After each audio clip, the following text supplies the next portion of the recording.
안녕하세요. 육아한방 잔소리쟁이 안유미 원장, 수다쟁이 최미영 원장입니다. 자, 오늘 이 시간에는 편식을 하는 아이들을 위해서 융통성 있게 어떻게 엄마가 조금 이렇게 지도할 수 있을까 오늘 말씀을 한번 드려보려고 합니다. 그렇죠. 편식을 많이 하는 아이에 대한 해결책. 네, 해결책을 좀 나름대로 한번 오늘 말씀을 좀 드리겠습니다. 네. 우리 아이는 이게 밥은 반찬을 좀 골고루 먹었으면 좋겠는데 이게 반찬은 안 먹고 이렇게 밥만 먹는다는 아이들이 정말 많아요. 그렇죠. 맨밥만 씹는다는 아이들이죠. 아무래도 숟가락질이 서툰 아이들은 이제 밥에 반찬을 얹어서 어렵지 않게 먹게 만들려고 하는 부분도 있는데요. 그렇죠. 근데 그 아이가 반찬은 안 먹고 밥만 계속 먹다가 밥을 또 끝까지 씹고 안 삼키다가 물고 있고 이런 경우 때문에 어머님들이 우리 아이가 잘 안 먹는다고 얘기하시거든요. 아무래도 뭐 특히 이제 이유식 같은 그 시기를 거치면서 여러 가지 음식을 이렇게 맛보는 그 단계를 이렇게 거쳐오게 되는데 아이들이 이제 밥보다는 이게 반찬의 식감이 또 질감 자체가 틀리다 보니까 아무래도 좀 익숙한 거는 잘 먹게 되는데 익숙하지 않은 거는 좀 거부하게 된다든지 조금 이상하다 싶으면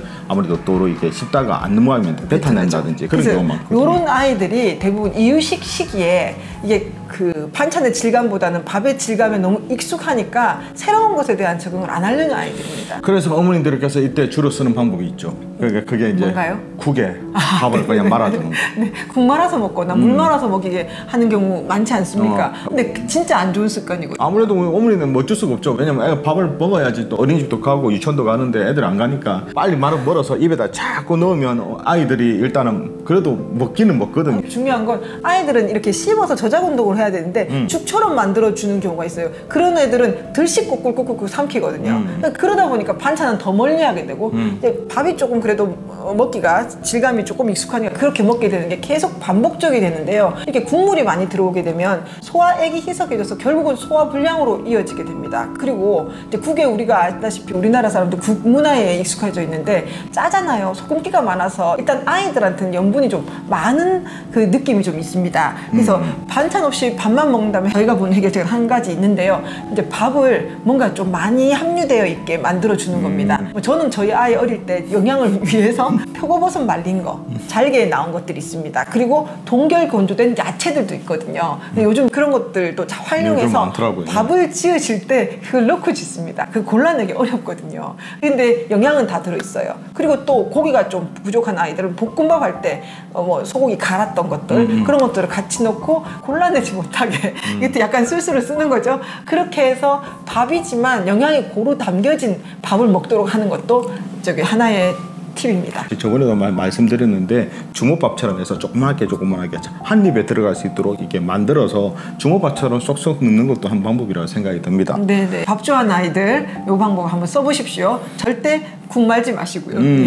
또 아이들 중에는 밥은 안 먹고 면만 먹으려고 하는 아이들이 정말 많습니다. 그렇죠. 안 원장님 환자들 중에 저기 많아요. 있죠? 네, 많아요. 밥은 먹기 싫은데 유난히 이렇게 국수하고 면 종류만 먹고 우동만 먹고 후루룩 하면 애들이 쉽게 먹어지잖아요. 쉽지 않잖아요. 그러니까 근데 중요한 건 또 면을 먹다 보니까 밀가루가 아무래도 자꾸 많이 먹게 되는 결과가 있는데요. 밀가루의 글루텐 때문에 아이들이 먹는 거 이상을 그러니까 소화하는 거 이상의 글루텐이 들어가면 아이가 항상 배에 가스가 타니까 더부룩한 느낌. 그런 아이들이 잠을 푹 못 자거든요. 저희가 항상 야제증 얘기하는 아이들. 그렇죠. 면 많이 먹는 애들이 아무래도 소화 쪽에는 아무래도 밀가루 자체가 원래 자체가 성질이 좀 차고 또 특히 이제 수입 밀가루 자체는 저번에도 한번 말씀드린 게 있는데 아무래도 배를 타고 장기간 수송을 위해서 방부제를 아주 많이 섞는단 말이에요. 그래서 예를 들어서 우리가 빵 같은 거 식빵 같은 경우를 그냥 집에 놔두게 되면 이게 진짜 뭐 2주 3주 정도 돼도 이게 곰팡이가 피지가 않아요. 근데 빵집이 빵을 만들 때 이 자체에서 뭐 방부제를 넣는 게 아니라 밀가루 자체가 방부 처리가 되어 있기 때문에 그런 경우가 많거든요. 그래서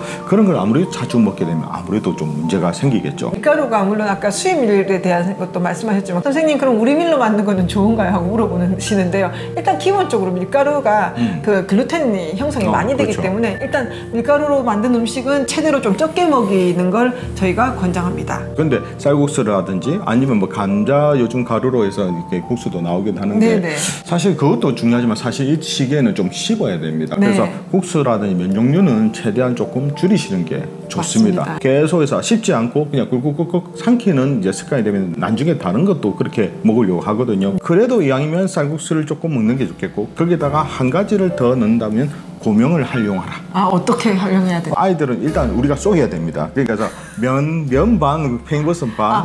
저는요 팽이버섯 맛도 너무 많이 넣으면 의외로 팽이버섯이 조금 이게 좀 질겨요.